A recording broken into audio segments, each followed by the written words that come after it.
Hey everyone, welcome to another edition of Iowa Panfishing. Thanks for joining me.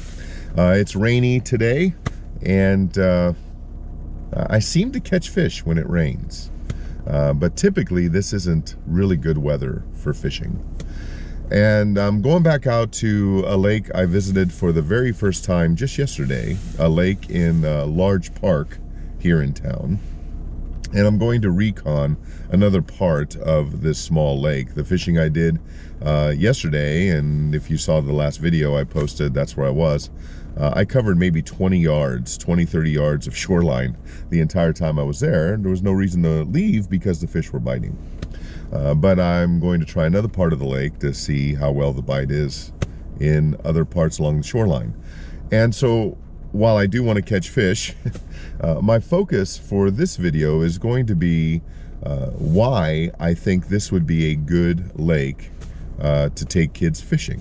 What I'm looking for, what kind of features in a body of water am I looking for that would be suitable to bring kids fishing. I'm also going to talk a little bit more about a pole that I've mentioned, a rod and reel combo that I've mentioned a few times, that I think is a great starter rod and reel for taking kids fishing. And I'm so committed to this particular combo, and no, this is not any kind of paid endorsement or anything like that. Zebco certainly doesn't know that I even exist. But I'm so committed to this particular rod and reel combo that I went out and I bought 4 of them yesterday, and they were actually hard to find. So I'm going to provide links and descriptions of the rod and reel, and I'm hoping that this will provide some useful information to you as you're considering or already taking kids out fishing with you. So with that, let's go fishing.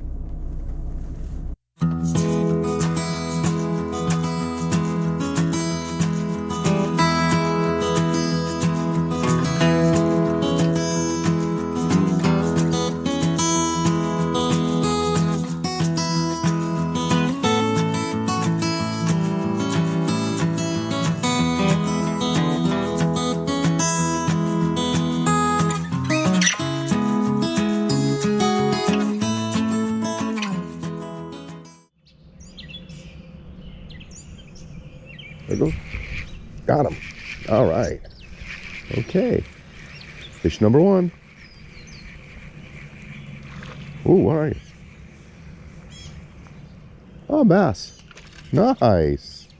All right, just like yesterday. Starting today with a bass. A little bigger than yesterday. Still small, but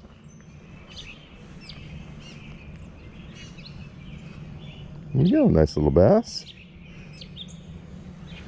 Back you go. Yeah, there you go.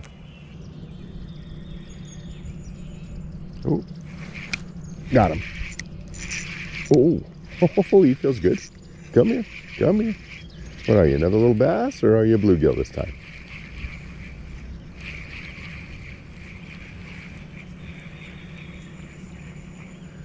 Oh, nice bluegill. Yeah, there we go. There we go. All right. All right. Well, it's nice to know that yesterday out at this little park lake wasn't a fluke. That's a keeper bluegill. There you go. There we go. You're stripping my worm. That's a little more shallow than I wanted to go, but let's see. Oh, there he goes. Got him. Okay, they're in closer. Oh, you feel nice. Come on. What are you? Oh, another bass? Yep, another bass. This one's a little smaller than the last one. Well, maybe about the same size. There we go. Bass number 2. Back you go. Got him. Ooh.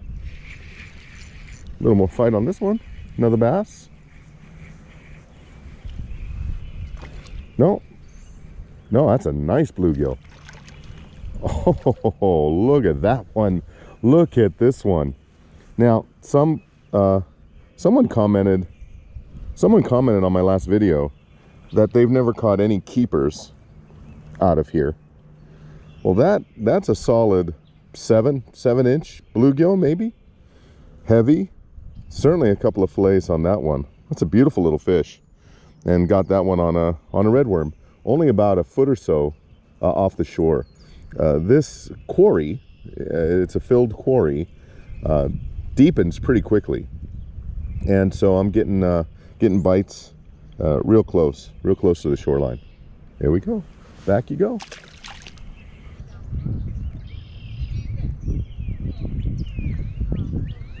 Ooh, ooh. Got him. Wow. Oh, he feels good. Oh. And again, I'm using today a $35, I guess when I said it was $25, I had gotten it on sale. $35 Zebco rod and reel combo. This is a good fighting bluegill here. Let me show off this beauty, and then I will show you the rod and reel that I'm using. Look at that. Beautiful keeper. Back you go. Okay, so let me dry off my hand here. All right, so again, what I'm using today is a Zebco 33 cork IM6 graphite rod, 5.5 foot, 2-piece, along with a Zebco 33 micro reel. Yeah, I bought it as a combo, already spooled with a 4-pound test line, and I think this is the right setup. I mean, sure, look, there's lots of different rod and reel combinations you can get. Certainly, you can comment below, hey, I got this one works. Yeah, I'm certainly not saying this is the end-all be-all, this is the only one, but of the ones I've used, of the ones I've found for my purposes, which are to take kids fishing with me, and their dads and their moms, and get them into fishing, I think this is a wonderful combination. It's inexpensive. It's a medium light action rod, which will allow a youngster to cast a bobber with a small split shot, like what I'm using here today in a worm. Get that out into the water a little easier than maybe a more flimsy ultralight setup. And only 5.5 feet long, so manageable. It's lightweight, but at the same time, it's got really good action for such an inexpensive rod.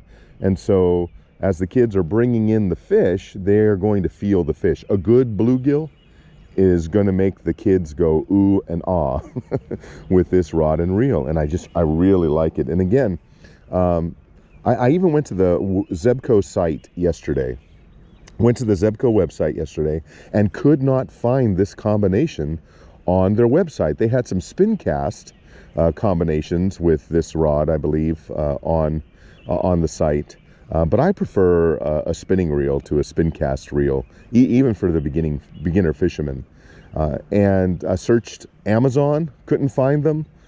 The only place I could find them was on the Dick's Sporting Goods website. We have a Dick's Sporting Goods in town here, and they had a bunch in stock. I don't know if Zebco has discontinued them and Dick's still just has a stock of them. I'm not sure what the situation is. But again, as I mentioned in the introduction, I bought 4 of them yesterday because I want to make sure I have enough of these on hand so that I could take multiple kids fishing. So again, the Zebco 33 cork 5.5 foot IM6 graphite rod combined with a Zebco 33 micro reel, 4-pound test line, I think is a wonderful setup for any beginner fisherman, especially with the kids. All right, so the bite has slowed down here for a minute. So I'm going to take a second here and I want to explain to you why I think this is such a great lake for a starting fisherman, particularly kids. Several reasons. Number one, there are fish here. Look, they call it fishing and not catching for a reason, but if you're going to try to get someone started on fishing, well, you want to put them on water where they're likely to catch fish, maybe several of them. You know, I don't want a kid coming out for the first time going home to mom and dad and saying, oh yeah, I had a good time with Mr. Miano and it was a nice day, and but we didn't catch any fish though. No, I want them to go home with a story. I want them to go home with some memories of catching fish. So of course, number one, you want to put them on a body of water where they have a good opportunity to catch fish. Second thing I'm looking for is a place that has easy access to the water. I don't want to run the risk of taking kids trampling over hill and dale and rocks and cliffs and things like that and risking them getting injured or something like that, or if they're carrying poles down toward the water. You know, I don't want it to take us a half hour to get down there because we're constantly getting their poles tangled in trees or bushes or something like that. So if possible, I want a place that's accessible. And then once we get down to the water, I'm looking for some place that has some fairly level shoreline and with some distance behind us from the trees and bushes and what have you. And for obvious reasons, when the kid rears back to fire and cast, they're not thinking about what's behind them. They're only thinking about what they hope's in front of them. And so I don't want them getting tangled up in the trees as they're drawing back to cast. I want some level ground for them to be able to stand on so that they're not falling into the water or things like that. So I'm looking for those features. A fishing dock is nice.